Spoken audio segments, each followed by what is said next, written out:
So this is the infamous Toyota non-removable outer CV joint. The workshop manual suggests that the entire half shaft is replaced with this outer joint as an entire unit. However, there are aftermarket outer CV joints sold for this vehicle. It's a 2001 Toyota Corolla.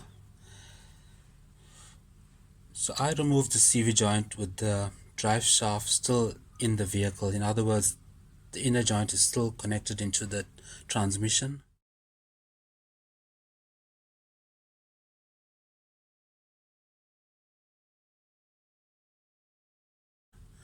The way I got this joint off was obviously the ball bearings, the 6 ball bearings are removed right now, which I'd done previously while this joint was still on the shaft. But the way I got this off was to bend the shaft so that I could get access to this cage. The cage is located between the inner race and the outer housing of the CV joint. I had to cut away the front portions of the metal of the cage on 6 of the ball bearing slots. As I cut a particular slot's metal away, that ball bearing was able to pop out with some help of a small screwdriver. So to get the inner race out of the half shaft, I got a piece of pipe here. It's probably a towel rail or shower rail. Put it over the end of the half shaft, just so that I can have some shielding from the use of my angle grinder to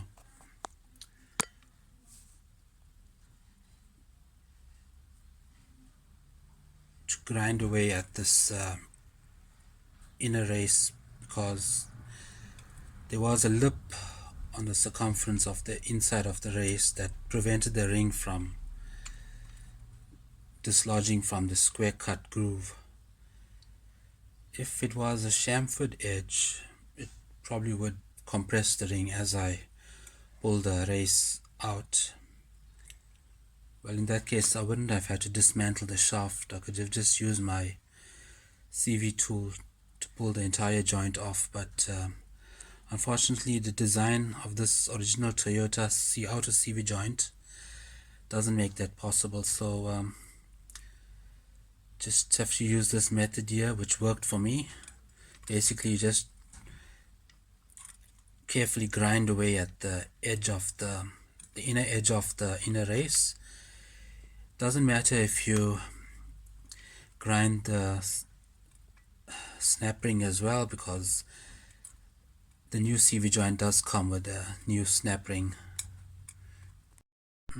So this is just a close-up of what the inner race looks like after I grinded it throughout the circumference. So the idea is to use this to protect the splines on the end of the half shaft. It's just sort of a guide so that you don't grind away at the splines of the half shaft, which is going to be reused with the new CV joint. So as you grind, you can just rotate, because the shaft is still connected to the transmission on the other end, on the inside.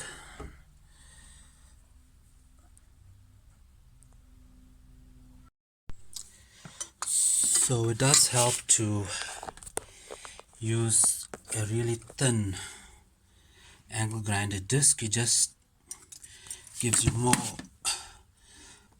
versatility and less chance of damaging the half shaft. In this case, my disc is just over 2 millimeters wide, and it is a used disc, therefore it is smaller in diameter, whereas the normal disc is just a bit, the new disc is just a bit bigger. But this worked very well for me. And now it's just a matter of knocking the inner race off the shaft. Being careful not to damage the splines.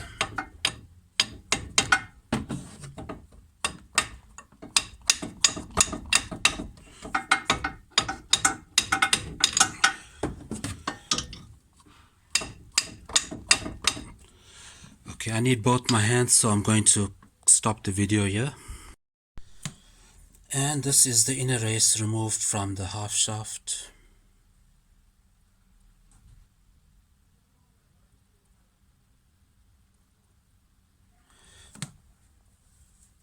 As you can see, the groove is square cut, which really locks in the ring. And the inner edge of this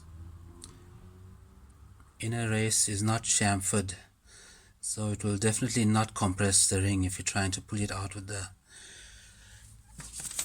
tool such as this. This is a outer CV joint puller.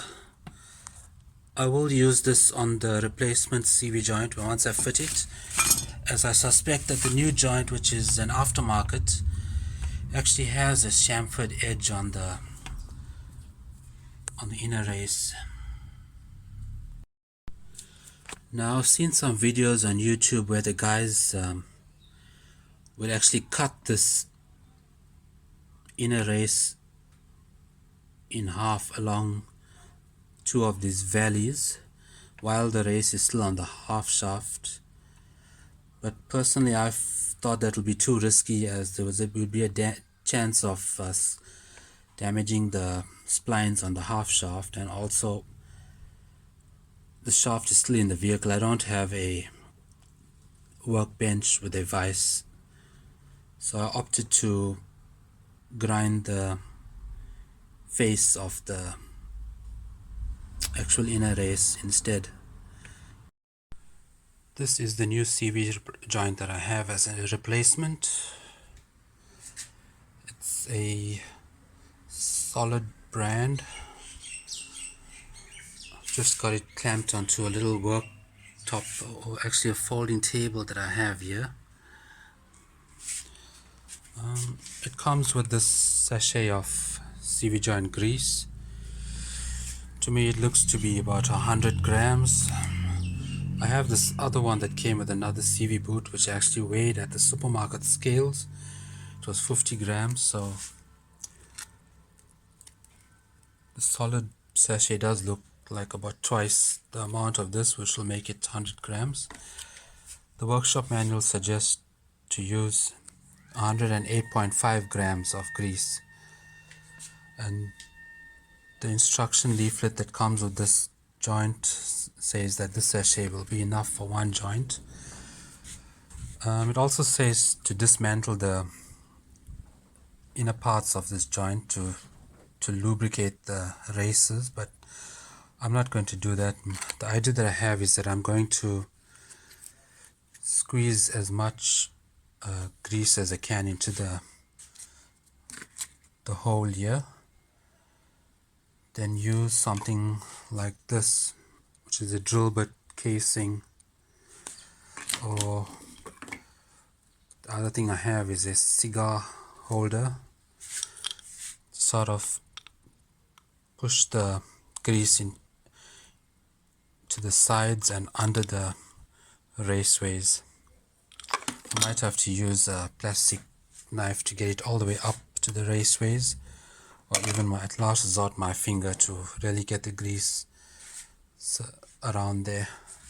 Then the remainder of the grease I will smear on the top once I refit the joint to the shaft. I'm not really concerned about getting it to every spot on the raceways, because I know in use it will sort of circulate, and with the centrifugal force I'm hoping that it will eventually get to where it's needed. So I just had to cut off this top portion of the sachet just so that I can get a narrower corner to go into the hole here, which I will try and get into now and squeeze the grease into.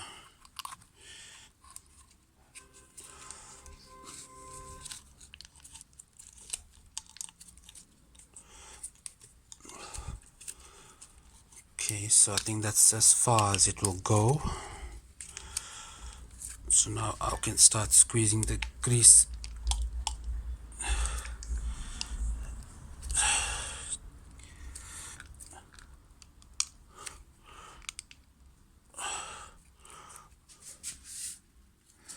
So I'm just watching the sides to see if the grease will actually be.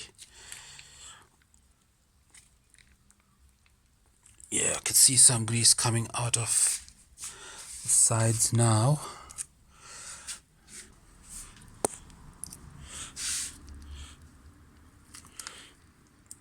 Yeah, that should be enough for now.